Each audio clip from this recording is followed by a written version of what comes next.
Hi folks, Slick Slices here. This channel does folding knives. I mostly it was always designed just to show my collection of folding knives, and I have obviously a reasonably extensive collection, particularly of UK made and UK legal folding slip joint pocket knives. I have shown quite a few lately that are not so UK legal because they're locking knives, but that's really because over this last year or so I've been able to carry some of those and use them around the house because we've really not been going out anywhere with the lockdown.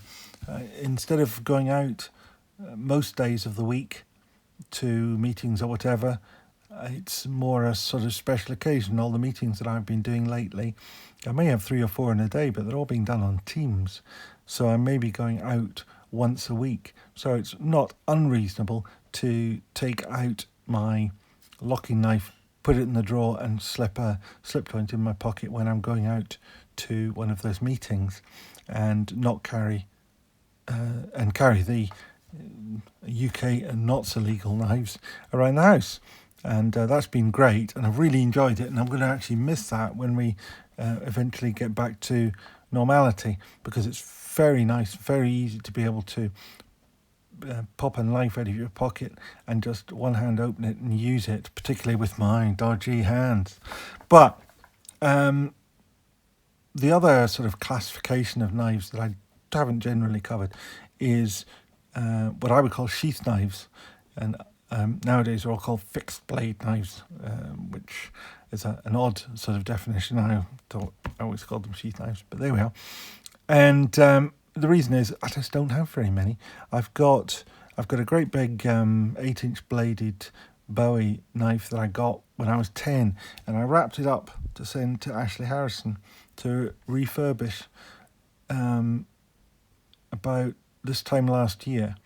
And then I thought I better not send it to him just for Christmas, because he's got a big rush on trying to get all the work done for Christmas.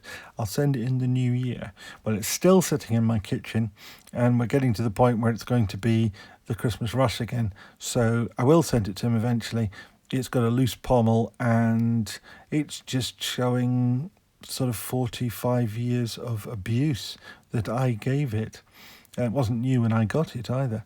And, I used to throw it at things all the time when I was a youth, because that's what youths do with their knives. I think, if there's ever a really good reason not to give young people knives, it's not because they're going to run amok with them, it's because they're going to abuse the tool that it is. Anyway, it survived my childhood, and I still have it, and it still works, and it's still sharp. But it's wrapped up. I have really, literally about 3 other knives, 2 of which would be of no interest to anybody here. One is a sort of copy of a Puma Hunter, but it's a Chinese copy. It's got a big crack in the blade, and I really should just throw it away because it's junk. But it does have nice stag handles, and they are stag handles. If it didn't have the big crack in the blade, I suppose I would still use it. It was used. I used it a lot, and that's presumably how it got the crack in the blade. I can't actually remember it getting it. I just remember one day noticing it had it. And I've got an American Tanto, which is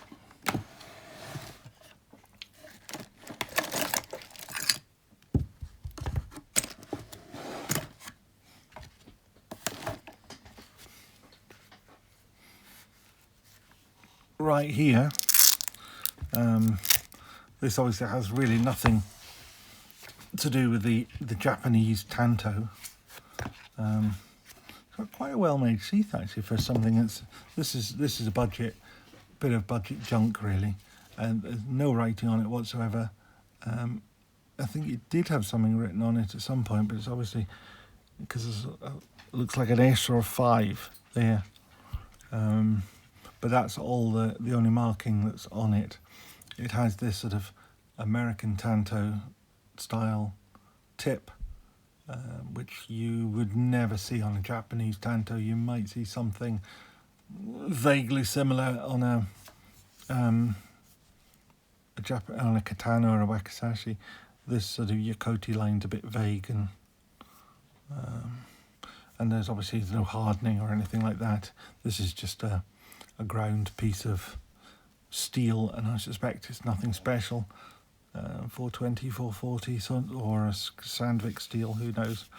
Brass sort of fittings to it, and this cord wrap. And I think if that had ever seen anything remotely like hard use, that cord wrap would be gone by now. And I don't know what I'd have done in replacement of it. But anyway, that's never going to get its own video because it just isn't worth it. I have two knives that are worth showing, and this one is one of them. This is the Falkniven Embla, which is a sort of bushcraft stroke hunting knife. I think it probably falls into their hunting knife category.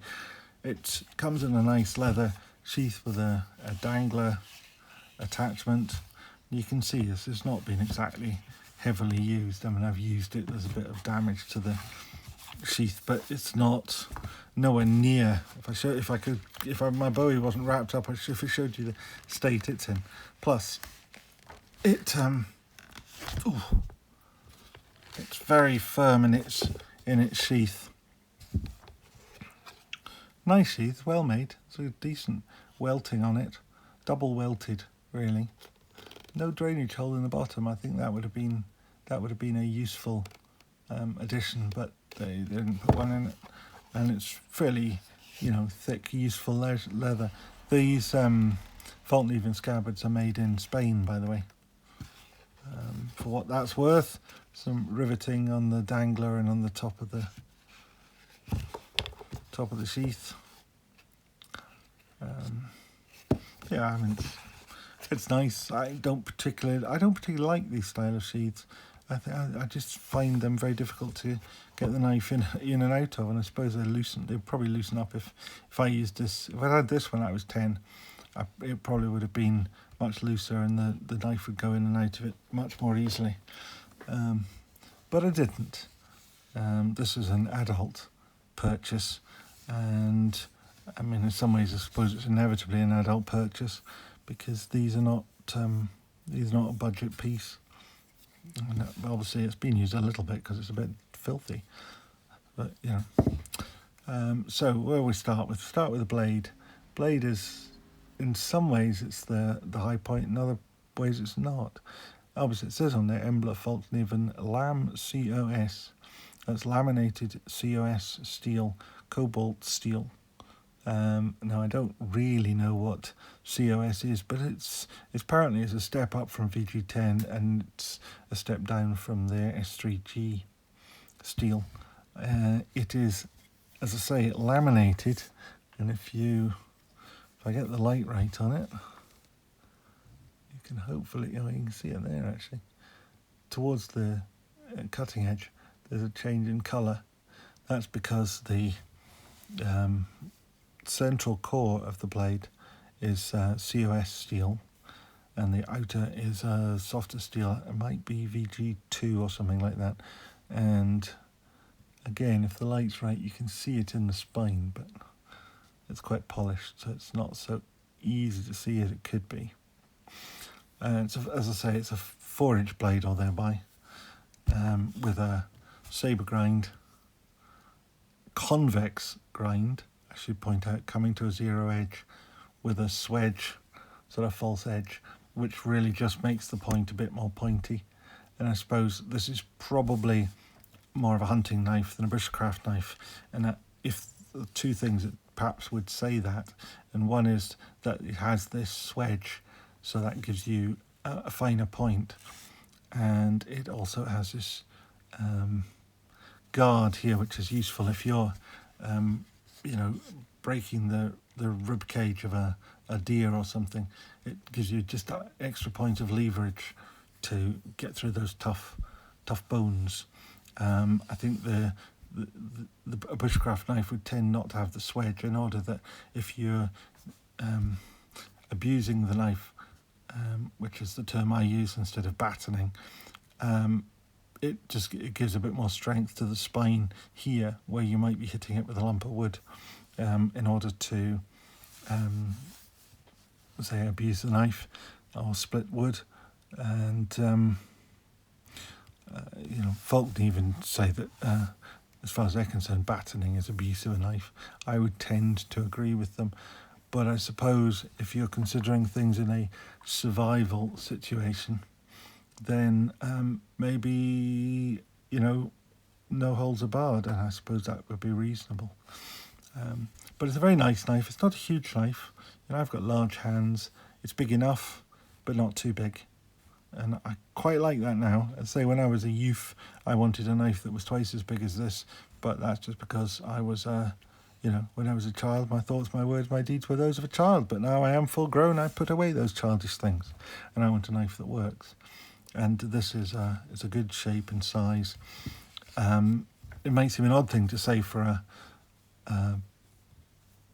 a sheath knife, but it's also ambidextrous, because although there's no opening and locking mechanism, whatever, it has the Falkniven shields on both sides, which is nice. The handle, by the way, is desert ironwood, which if you've been watching this channel for any time at all, you will know I love desert ironwood, although this is probably some of the dullest desert ironwood I've ever seen. There's really no great figuring in it, but it is a very hard, solid, dependable wood, also a bit brittle, so whether it's the wisest material to have as a handle material, I don't know. It has a thick stick tang, so it's not a full tang knife where you can see the tang on front and back, but it's a good thick solid tang, and then it has a screwed on pommel. Now something made me think that it may be partly pinned as well, just because I could see something on the inside of, I don't know if you can see it, but inside of one of those holes. I don't know if that's true or if it's just screwed, and it may also then be peened, but I don't know that. I'm only guessing that it would make sense to screw that on and then peen the spine in the middle so that it doesn't come loose. Certainly my big Bowie knife is done like that, and because it's peened it means I can't tighten it up, whereas if it's not peened you could tighten it up. So I don't know the answer there, but I do know this is a good solid little knife. What would I compare it with? Well, not unfavourably with my on belay. Just move them down a bit so you can actually see them, would be good, wouldn't it? And in terms of size, the on belay is actually bigger, it's also heavier, it's also broader, but one could do similar sorts of things with the on belay, except of course if I was wanting to grach a deer, I'm not sure I'd want all these gaps and things where you can get all the deer juice inside, the blood and guts that you're going to have to wash out, particularly on a knife that they really, really don't want you taking apart. Alternatively, it could bear comparison with my Sebenza. The Sebenza is slightly lighter in weight, but again, similar sorts of size. The handle on the Sebenza is very slightly larger, the blade is very slightly smaller. And then finally, and possibly in some ways best, that one could compare it with my larger Rockstead, the Higo. Now, why do I say this would compare so well? The Rockstead Higo is obviously slightly shorter, slightly smaller blade, slightly longer handle.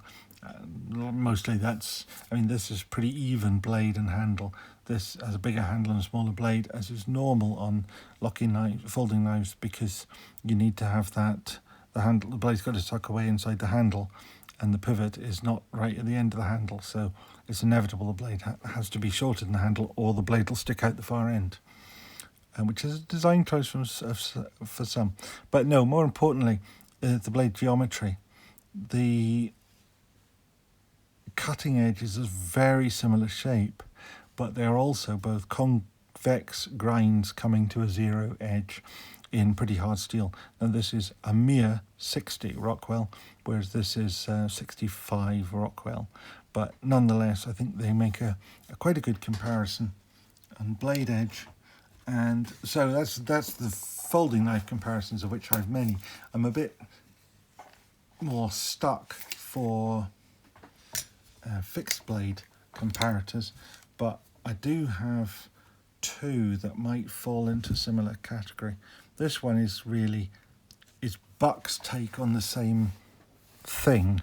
So this is also a 4-inch bladed hunting knife, and at first glance you could say, why would you have both? Because they're both the same, but actually it's more a case of where they're different that you start to look. I mean, they are both hunting knives, they are both with a 4-inch blade, and one could say, therefore, they're of a similar purpose, but the detail and the details are very different. I mean, obviously this is brass and this is steel sort of parts. I wouldn't really say that they're much different. Where the Buck has an advantage here, it has a slightly longer guard on it, which gives you that extra bit of leverage if you're using a reverse cut. It also obviously has a curved blade, which does fit the hand quite well, which is nice, and it's also slightly beefier, which with larger hands is also quite nice. But this is, I think, a laminated wood, effectively posh ply, whereas this is a desert ironwood.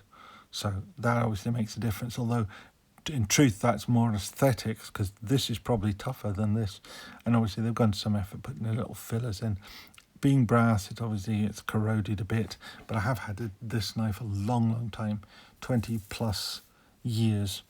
Then of course when it comes to the blades, you think the blades are very similar in shape, and I suppose they're both hunting knives, so one would expect them to be of similar shape.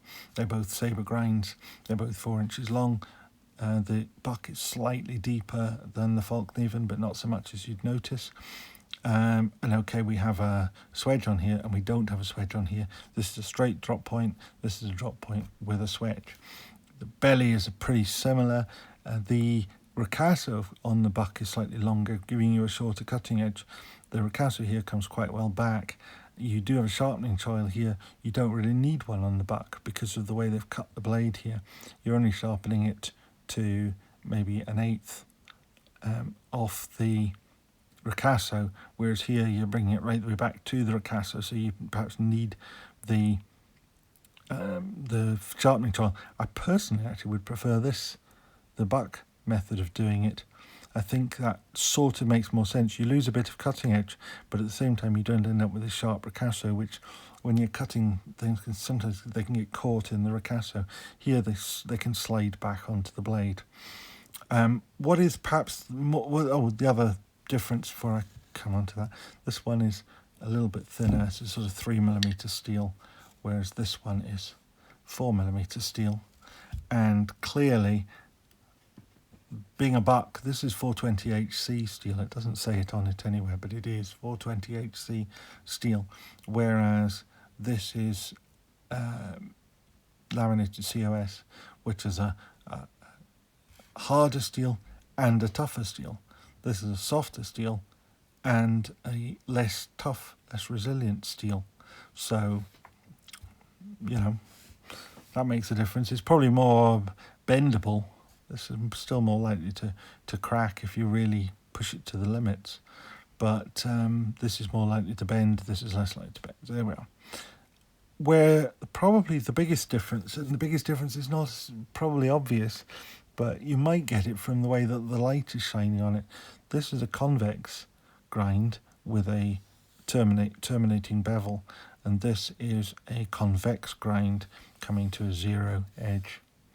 And that makes quite a difference in the cutting stakes. If you want to cut things that are hard and firm, like cardboard, then a convex edge will get you that sharp edge that will get you through the cardboard.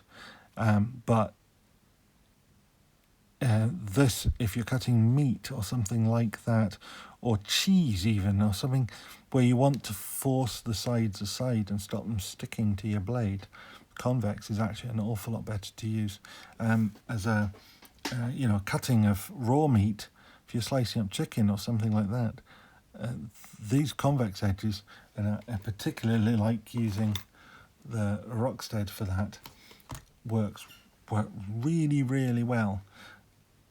The problem I think with a